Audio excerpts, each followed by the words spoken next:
அதனால பயப்படக்கூடாது, கலங்கக்கூடாது, சோர்ந்து போகக்கூடாது. இந்த நாள்ல கூட நீங்க சோர்ந்து போய் மனம் கலங்கி இருந்தீங்கன்னா உங்களோட ஆண்டவர் பேசுகிறார். நான் அவ்வளவு கஷ்டப்பட்டு உழைக்கிறேன், கஷ்டப்பட்டு பிரயாசப்படுறேன், ஊழியெல்லாம் செய்யறேன், ஆனா பலன் என்ன அப்படின்னு சொல்லி சில சமயத்துல நினைச்சு மனம் சோர்வடைந்து விடுகிறது. அப்படிதானே ஆண்டவர் இயேசு உங்களுக்கு சொல்லுகிறார். கொலோசியர் 3:23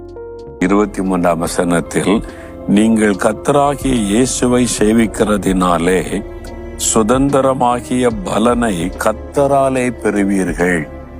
ஒரு பலனை கர்த்தராலே பெறுவீங்க.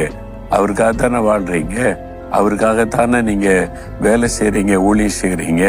ஒருவேளை சபை நடத்தலாம், ஒரு ஜெபக்குள்ள நடத்தலாம், அல்லது நீங்க சுவிசேஷத்தை மற்றவர்களுக்கு அறிவிக்கலாம்.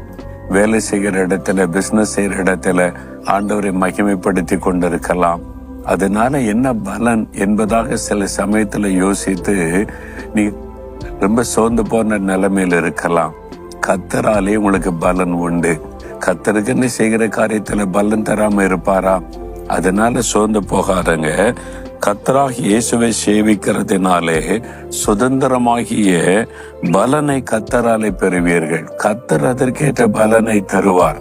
இந்த உலகத்துல மாத்திரம் அல்ல, பரலோகத்துக்கு ஒரு நாள் போகும்போது நீங்க செய்த பணிக்கான ஒரு பலனை கண்டு நீங்க மகிழ்ச்சி அடைவீர்கள்.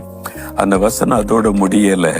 நீங்கள் பலனை பெறுவீர்கள் என்று அறிந்து எதை செய்தாலும் அதை மனுஷருக்கென்று செய்யாமல் கர்த்தருக்கென்று மனப்பூர்வமா செய்யுங்க.